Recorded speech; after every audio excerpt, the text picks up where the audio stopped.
As promised, we are joined by the Barcelona president. Joan Laporta is with us. How's it been so far? How are you enjoying the US? Well, enjoying yesterday. Last night we lost against Arsenal, but you know it's the pre-season. We were not ready yet, but we are improving our skills and we are getting better. Hope that against Madrid in Dallas we will be better. But well, the tournament is fantastic. You know, everything is very well organized. The stadium yesterday was sold out, with full of people, 70,000 attendants. There were people that were coming from abroad and just for attending the game. And well, the training camp as well. The Olympic Stadium in Los Angeles is perfect for us. We had the problem with the infection. Yes. You haven't got it now? No, you're okay. You're okay. I didn't. I hadn't. But you know, there were some players. Yes. Yeah.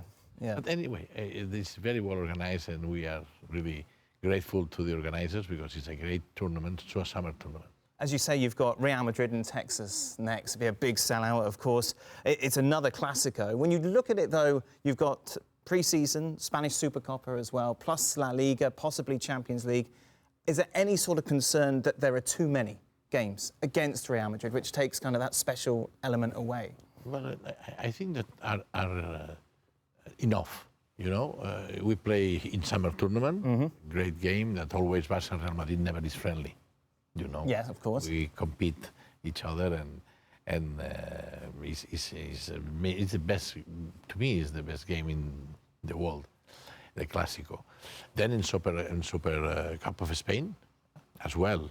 We will play this year as well in Saudi Arabia, and we compete there very, very hard. But basically, we compete in La Liga and in Champions League. Yeah, it's enough.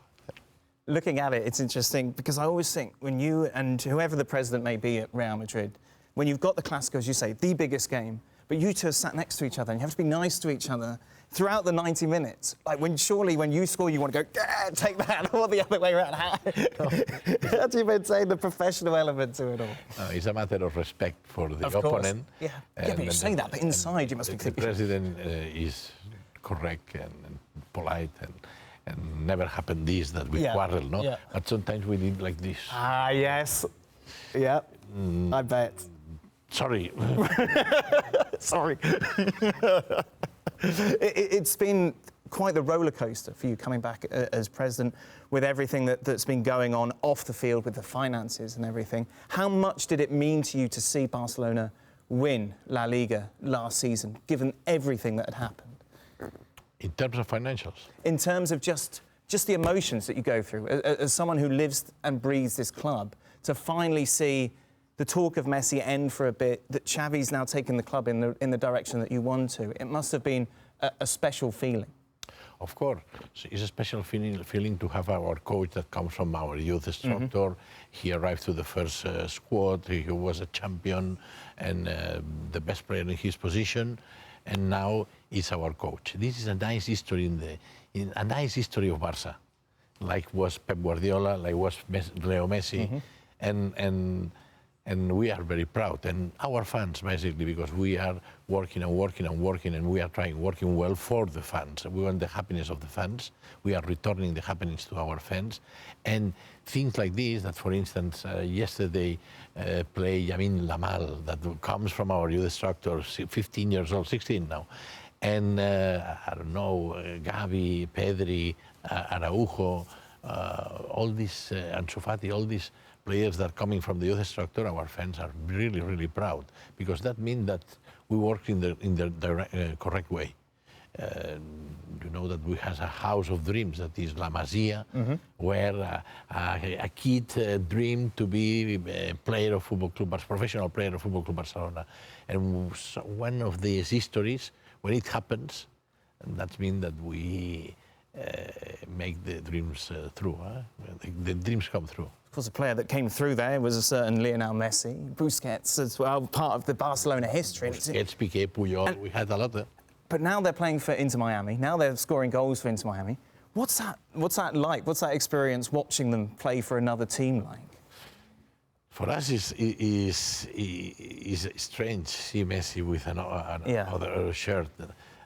We identify Messi with Football Club Barcelona. And normally the supporters identify Messi with Football Club Barcelona because the majority or the most time of his career has been player of Barça. But you know, we respect the decision. We wish the best for him. We want that our player, our kid, that he was a kid when he came to Barcelona in 14 years old. Then he left when he was 34. That means that his career has been in Barça. But we wish him the best, and I hope that in Miami, of course, that we respected his decision, we accepted, and I want that he will be very happy in Miami. How close was he this summer to making that move from PSG back to Barcelona? It was very close, but we understand the reasons, you know, because we have to manage the financial fair play, we need time. At the end, we reached an agreement with La Liga in order to put him in the squad. But, you know, Leo had was under pressure in Paris, too much pressure. And the explanation that the father gave to me that he needs not to be under pressure, and in Barça would be too much under pressure as well, because was the return of our hero. Of course. And in Miami, he feel that he could be more, how do you say, it's a new league, it's the American league that is improving, and Messi could help with this development of the league. Messi, Busquets, Jordi Alba, now Luis Suarez, would be very attractive for the fans in United States. And he preferred to go to Miami. We respected, we understood. And again, we wish that he will be very happy in Miami. How was the first time for you? Because that shocked the world, the ruler of Prensa, when he was crying, when everything was going on, and as president of Barcelona, witnessing that and trying to make it work. How did you feel? How did you cope with that day to day? I felt sad when I had to take the decision, because I put the institution above the player. At that moment, I had to do it, and the financials of the club, the legacy that we inherited was, you know, not good, and we had to take decisions in favor of the institution and in order to keep the institution alive. Well, I was sad because I would like that the things were going in a different way, but it happens, and well, I think that my conscience is clean because I think that I did what I had to do. But of course, that the best player of the history in Football Club Barcelona, the one that when I was president we put in the first squad, yep. I knew him for a long time. That he had to leave. The sensation, if you talk about feelings, I was sad. Ilkay Gundogan was here a couple of days ago. Great guy, really down to earth. Ilkay Gundogan coming from Manchester City. Seems like the perfect signing for you to come in and bring some experience to a young side. How does that happen? How does that move from City to Barcelona? Does Xavi ring you up and say, Presidente, I want this man? Or how do the cogs go? Gundogan said, Xavi convinced me. Yep. And, you know, the genuine style of playing football that Barça, the history of Barça, the tradition of Football Club Barcelona convinced him to go to come to our club. And in the past, he told me that he was dreaming to be player of Football Club Barcelona once. Yep.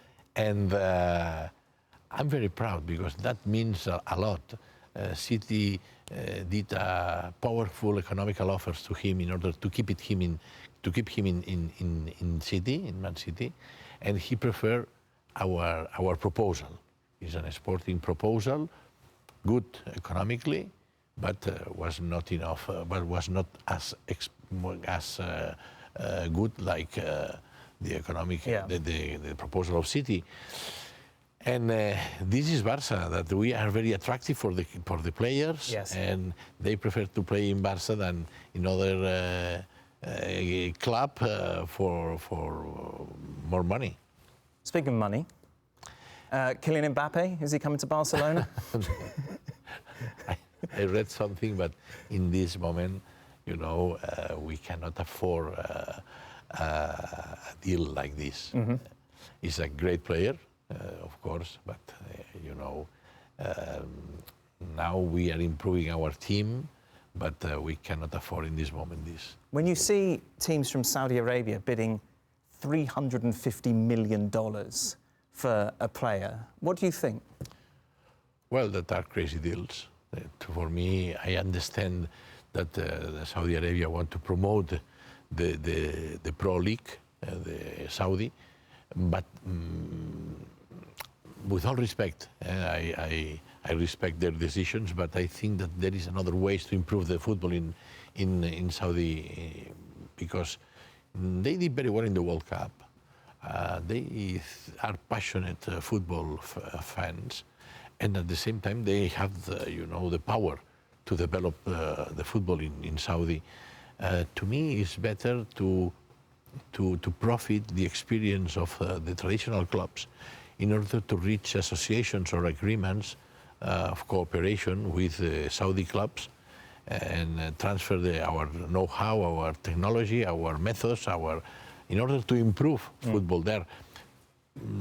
Talent is important. The players are very talented players, but it's not enough. Football is a team sport. It's not an individual sport. It's not tennis. Football is a team. And of course, that for publicity is fantastic, but in order to improve the quality of football there, to me, I have my doubts. Do you think it's a problem for football? No, a problem no, because football is the most popular sport in the world, and there is a country that has enough power in order to invest in football, and they invest in players, in specific players. To me, this is good for the publicity, but there is another ways to improve the quality of football in this country. How affecting the rest of the leagues, and I think that if Saudi, they want to be in 4 or 5 years in the top 5 leagues in the world, is perfect. We will compete probably, but in this moment still the players prefer a sporting proposal than the big players prefer a sporting proposal than a financial proposal. Speaking of financial proposals, of course, there was the deal set just a couple of years ago. It seems like a long time now to look for a Super League between those elite clubs. What are your thoughts on it now? Do you still think it's inevitable? Do you want it to happen? Yes, I want it to happen in order to then, if the resolution is in favor of the clubs that we are promoting the Super League, that promote the Super League because we want the sustainability of football. We want to compete in equal conditions with these kind of clubs that have unlimited financial resources because they have an state behind them. But I want to get the resolution in favor of us in order to talk to UEFA, start a logical and a prudent and respectful dialogue in order to create a competition more attractive of the world. And in this competition, the clubs, we have to have a higher wage in this competition, in the governance of this competition. It's not against UEFA, it's not against the national leagues, because we want to keep them. The national leagues for us are very important. We don't want just one big competition. But it will be in order the fans understand that we replace the UEFA Champions League, that nowadays is the best competition in the world, that's true. But we want more. We think that it could be better we could improve this competition in order that the clubs take more profits than the ones that we are taking now. Good man. Thank you very much for your time. Much appreciated, of course. You're welcome. Well, thank you very much for watching ESPN on YouTube. For more sports highlights and analysis, be sure to download the ESPN app. And for live streaming, premium content, and let's not forget as well, ESPN FC 7 days a week. Subscribe to ESPN+.